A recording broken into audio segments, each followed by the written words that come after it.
네, 안녕하세요. 아는네커TV의 내과 전문의 유두현입니다. 이번 시간에는 매독이 어떤 증상을 발생시키고 어떤 경과를 밟고 있는지에 대해서 알아보도록 하겠습니다. 자, 매독에 대한 유병률을 먼저 살펴보면 2015년 국내 자료를 보니까 남성에서는 582명이 매독 환자가 발생을 했었고 여성은 391명이 환자가 발생했다라고 보고가 되고 있습니다. 일단은 성매매 여성이나 성구매자, 동성애자 분들 같은 이런 성매개 감염 위험 인구 집단에서는 매독에 대한 유병률이 9.8%라고 알려져 있어서 대략 10% 정도로 보고가 되고 있습니다. 전파 방식은 질이나 항문 구강을 통한 성 접촉을 통해서 전파가 이루어지고 이 외에 수혈이라든지 단순 접촉에 의해서 감염되는 비율은 매우 적다라고 알려져 있습니다. 1기, 2기, 조기 잠복 매독 시 성관계를 갖는 경우에서는 전파율이 무려 60%나 된다고 알려져 있습니다. 자, 매독의 병기는 선천 매독과 후천 매독으로 나눌 수 있습니다. 선천 매독은 엄마로부터 태아가 이렇게 전파되는 경우를 선천 매독이라고 하고 대부분은 이제 성인 같은 경우에서는 후천 매독일 텐데요. 후천 매독은 일단 조기 매독과 후기 매독으로 나누고 있습니다. 이때 조기 매독과 후기 매독을 따로 이렇게 나누는 이유는 조기 매독이 전파력이 후기 매독보다는 더 높기 때문이고요. 조기 매독은 말 그대로 조기, 즉 매독 감염으로부터 증상이 발생한 지 얼마 안 됐다, 1년 이내다라는 그런 뜻에서 우리가 조기 매독으로 부르고 있습니다. WHO에서는 이 기간을 2년으로 잡고 있지만 일단은 1년으로 저희는 생각을 하고 강의를 진행을 해보도록 하겠습니다.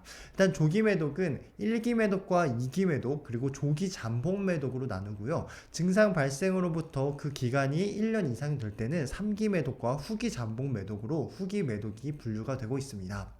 자, 1기 매독, 2기 매독, 3기 매독 이렇게 말씀드렸는데 일단은 1기 매독 같은 경우에서는 증상 발현 후 3개월 이내에 전파가 높기 때문에 일단은 1기 매독 증상이 나타난다라고 한다면 성 파트너도 검사를 해야 되는 시기가 증상 발생 후 3개월 이내에 성 접촉이 있었던 상대방도 다 검사를 하셔야 된다는 거고, 2기 매독 같은 경우에서는 6개월까지도 전파가 유지가 되기 때문에 이 경우도 6개월 이내에 성 접촉을 하신 분들도 다 검사를 하셔야 되고, 조기 잠복 매독 같은 경우에서는 1기, 2기가 지나가고 조용히 됐을지라도 진단 1년 이내까지 접촉한 모든 상대방을 검사를 하셔야 된다고 알려져 있습니다. 자, 그렇다면 1기, 2기 매독이 무엇이냐 한번 말씀드려보도록 할게요. 1기 매독은 경성하감이라고 하는데 좀 딱딱한 궤양이라고 쉽게 표현드릴 수 있겠고, 그 궤양이 보통은 성기 주변에 발생을 해요. 남성 같은 경우에는 음경이나 여성 같은 경우에서는 대음순, 소음순 그런 부위에 이제 이런 궤양이 생기는데 그 궤양 주변으로 이렇게 림프절이 부어오르는 림프아데노패시가 발생을 한다라고 알려져 있습니다. 대략적으로 처음으로 접촉하고 나서 3주 이후에 증상이 나타난다라고 알려져 있고요. 1기가 이제 지나가면 궤양이 통증이 없다라는 게 특징입니다. 우리가 그냥 입술에 단순히 이렇게 궤양 조금만 생겨도 엄청 아프잖아요. 근데 매독에서 발생하는 궤양은 전혀 아프지 않다라는 그런 특징이 있고요. 근데 궤양이 저절로 지나가요. 대부분 특별한 치료 없이 저절로 회복되는 그런 특징이 있어서 매독인지 아닌지 모를 만큼 지나가는 경우도 있고, 궤양이 있음에도 불구하고 아프지 않으니까 병원에 따로 방문하지 않으시는 경우도 있는데, 그렇게 지내다가 한 3개월 뒤에 이제 구진과 발진이 형성이 됩니다. 이게 뭐냐면 피부 손바닥과 발바닥에 구진 모양의 빨간색 반점들이 여기저기 생기고, 또한 여기서 보시면 편평 콘딜로면 곤지름과 같은 것들이 성기 주변에 나타나기도 하고요. 여기 보시면 탈모 증상도 나타나고, 그리고 수막염, 두통이라든지 열이라든지 이런 것들, 그리고 권태감, 여기저기 피곤하고 이런 증상들이 2기 잠복, 2기 매독의 증상으로 나타날 수 있다라는 것이죠. 그리고 이 기간이 지나면 또 다시 조용해지는 시기가 나타나는데 그때가 바로 잠복 매독이라고 부르고 있습니다. 잠복 매독은 조기와 후기로 나눌 수 있는데, 이때 처음으로 증상이 발생한 지 1년 이내라고 한다면 조기 잠복 매독이겠고, 1기, 2기 이런 증상들이 있었는지 없었는지 모르게끔 지나가는 경우는 일단은 후기 잠복 매독으로 간주를 하고 우리가 치료를 하고 있습니다.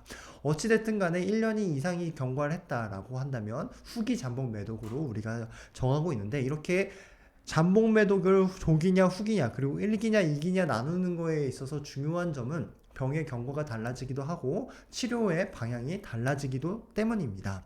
자, 마지막으로 이제 3기 매독인데요. 3기 매독은 결국에 우리가 이 매독을 계속해서 추적하고 치료하는 목적은 3기 매독까지 진행하는 것을 막기 위해서인데요. 3기 매독까지 만약에 진행을 했다. 보통 처음으로 매독 감염으로부터 3기 매독까지 발생하는 시간이 심혈관, 즉 심장의 뭐 관상동맥이라든지 뭐 대동맥류라든지 이런 것들을 망가뜨리는, 대동맥을 망가뜨리는 그런 시간이 10년에서 30년 걸린다고 알려져 있고요. 신경 매독 같은 경우에서는 뭐 뇌졸중이나 뭐 치매, 뭐 신경 변화라든지 성격 변화, 두통 이런 것들을 발생시킬 수가 있는데 이거는 짧게는 2년, 길게는 20년 이후에 증상이 발생한다라고 알려져 있습니다.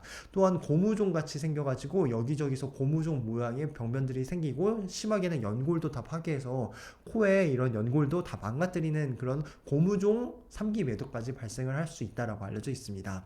자, 사진은 제가 조금 꺼려주실지도 모르겠지만 혹시나 이 사진을 보고 본인의 증상이 매독일 수도 있으니까 참고를 해보시면 좋을 것 같습니다. 자, 이렇게 성기 주변에 궤양이 생기는데 이런 걸 가지고 경성하감이라고 해요. 이때 이 궤양이 딱딱하기 때문에 이제 경성이라고 하고 통증이 없다라는 게 특징인 거죠. 이렇게 음경 주변에 경성하감이 나타날 수도 있고 여성과 같은 경우에서는 이렇게 소음순 부분에 나타날 수도 있고 이렇게 이 소음순 주위 서해부에서도 나타날 수 있다라는 것을 알아두시면 좋을 것 같고요.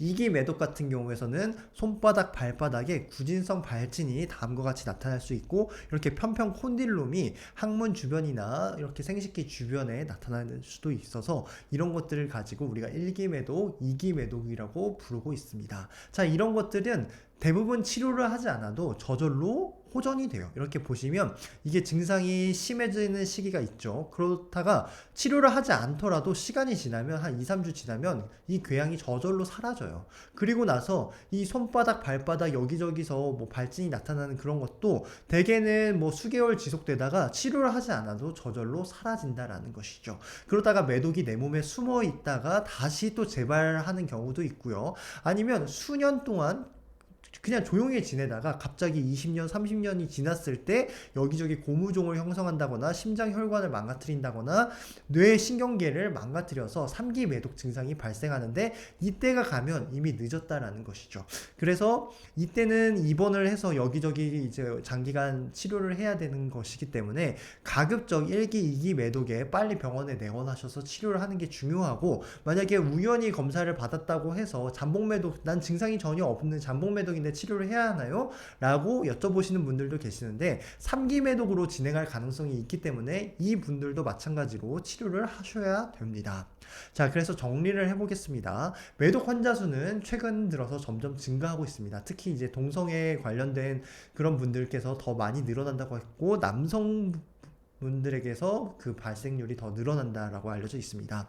1기 매독, 2기 매독, 조기 잠복 매독은 전파력이 강력하기 때문에 조기에 진단을 받아서 치료를 받으셔야 되고 또한 성 파트너도 치료를 받을 수 있도록 검사를 하셔야 됩니다. 잠복 매독과 잠복 매독에서 조기와 후기를 구분하는 것은 결국에는 1기 매독과 2기 매독에 증상이 있었는지 없었는지를 기억하는 것과 혹은 내가 성관계를 어느 시점에 했고 증상 발생 시점을 이때 좀 위험한 성관계를 했던 것 같다라는 그런 나의 어떤 이런 히스토리를 통해서만이 우리가 진단을 내릴 수가 있습니다. 뭐 뚜렷하게 혈액 검사를 통해서 조기와 후기를 감별할 수 있는 방법은 없고요. 이때 조기와 후기를 감별하는 이유는 조기는 전파력이 있고 후기는 조기보다는 전파력이 떨어지고 또한 조기와 후기의 치료 방법이 다르기 때문에 구분하는 것이 중요하다고 볼 수 있겠습니다. 또한 잠복 매독으로 들어섰다고 할지라도 후기에 나중에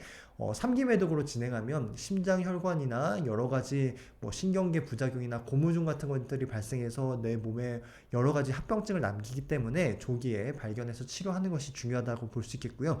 제가 임신부에 대해서는 구체적으로 언급을 하지 않았지만 임신 계획 이전이라고 하신다면 잠복 매독 검사를 통해서 태아에게 전파된 것을 예방하는 것이 중요하다고 볼 수 있겠습니다. 자, 지금까지 우리가 매독에 대한 증상과 경과에 대해서 알아보았습니다. 다음 시간에는 이 매독을 어떻게 진단하는지에 대해서 알아보도록 하겠습니다. 지금까지 긴 영상 시청해 주셔서 감사합니다.